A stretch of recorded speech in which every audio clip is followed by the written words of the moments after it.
암 환자가 외상후 증후군을 겪는다는 것을 우리 여러분들이 알고 계시나 모르겠어요. 아마 그런 것을 지금 겪고 있는 환자분들이 아마 있으리라고 생각을 해요.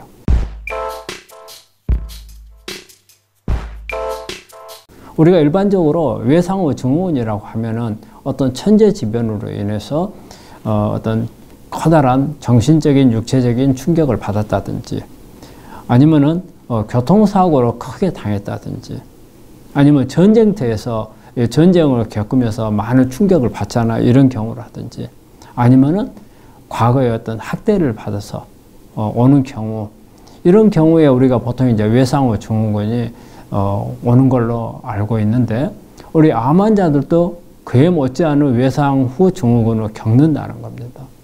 되게 이제 어떤 증상들이 나오느냐면요, 우리가 어떤 암으로 관련돼서 상당히 악몽을 꾼다든지, 아니면은 순간적으로 이 암으로 인한 어떤 충격적인 부분들이 갑자기 떠오른다든지, 또 그 외에는 이게 매사가 암하고만 관련돼서 생각을 하는 거예요. 이게 편하게 떨쳐버리지를 못하는 그런 부분들이라든지, 그 다음에 이 암으로 인해서 여러 가지 불안한 증상들, 이런 것 때문에 잠을 잘 못 잔다든지, 생각보다 우리 암 환자들이 불면증이 많습니다.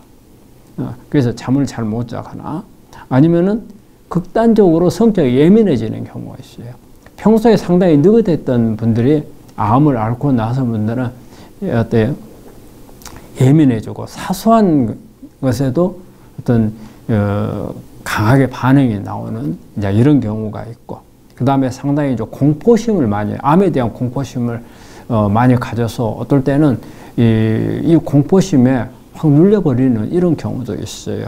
그 다음에 과도하게 흥분하게 되는 이런 상태나, 또 절망이라든지 이런 고립 상태에 빠져서 이런 외상후 증후군에 못지않는 그런 고통을 받고 있는 사람들이 상당히 많이 있습니다. 그럼 이제 이런 증상들을 오게끔 하는 그런 요소들은 어떤 건지, 보통 이제 우리가 암 진단을 받지 않습니까? 진단 자체가 충격을 엄청 주는 겁니다. 왜냐하면 암이라는 것은 일단 진단을 받으면 어때요? 제일 먼저 내가 죽을지 모른다, 이런 충격적인 생각을 먼저 하잖아요. 그렇기 때문에 공포감을 많이 느끼죠. 그래서 진단 자체가 외상후 증후군을 야기할 수 있다는 거고요. 그 다음에 수술을 받고 나서 엄청난 고통을, 우리가 암 수술은 뭐 가볍게 하는 수술도 있겠지만 상당히 어려운, 난이도가 높은 그런 수술도 있거든요. 그러면 이를 회복을 하는 동안에 엄청난 고통을 얻을 수 있고, 통증이라든지 또 여기에 따른 부작용이나 후유증들로 인해서 고생하는 경우가 많거든요. 그래서 이런 부분들에 대한 어떤 견디기 어려운 이런 부분들. 그 다음에 또 우리가 수술을 하고 나서 항암이나 방사선을 하잖아요. 이 방사선 하게 되면 피부가 상당히 헐고, 그 다음에 식도염이 오고, 이런 다양한 이런 부작용들에서 견디기 힘들어지는 부분. 또 항암은 특히 우리 환자분들이, 암 환자분들이 다 아시겠지만 항암이 얼마나 고통스럽습니까? 이런 부분들이 어때요? 상당히 여기에 대한 공포감을 많이 갖게 되는 거죠. 그래서 이것도 마찬가지로 외상후 증후군을 야기할 수가 있고요. 심지어는 병원에 암으로 인해서 장기간 입원하는 경우도 이게 외상후 증후군 하나의 요인으로 된다고 그래요. 이거는 이 병원에 장기간 입원해 있는 동안에 여러 가지 시술이라든지 또 수술 후에 어떤 그 회복에 가는 과정에서 얻는 고통이라든지, 심지어는 뭐 항암을 맞는다든지 다양한 주사를 맞는다든지, 이런 부분들이 전부 다 어떨 때는 불편하지만은 이런 부분들이 쌓이다 보니까 어떤 공포감을 이야기할 수도 있고요.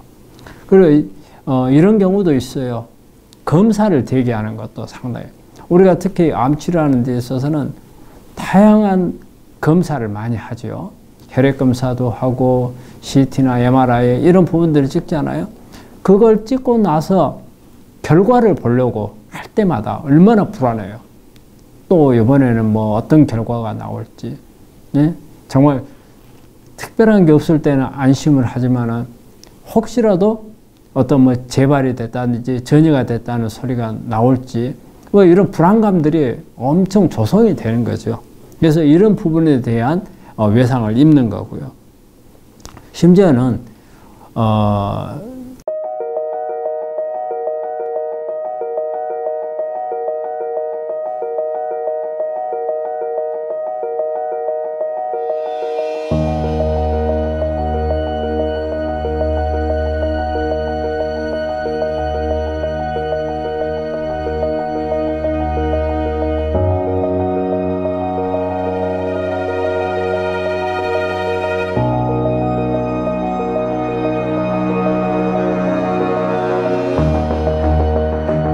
우리 주기적으로 우리가 이제 우리 암 환자분들은 병원에 가서 이제 경과 관찰을 하잖아요. 심지어는 의사하고 면담을 해야 하잖아요. 면담 할 때까지 우리 의사 주치의 입에서 어떤 말이 나올지는 모른단 말이에요. 여기에 대한 불안감.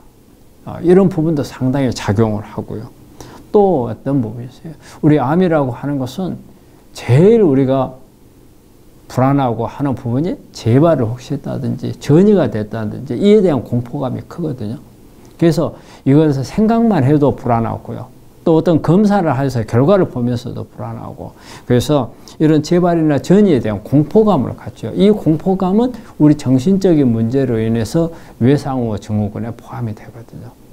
그래서 우리 암 환자분들을 치료함에 있어서 우리가 수술도 하고 항암도 하고 방사선도 하고 그 외에 여러 가지 치료를 하지만 그거 못지않게 중요한 요소가 심리적인 부분을 치료하는 겁니다.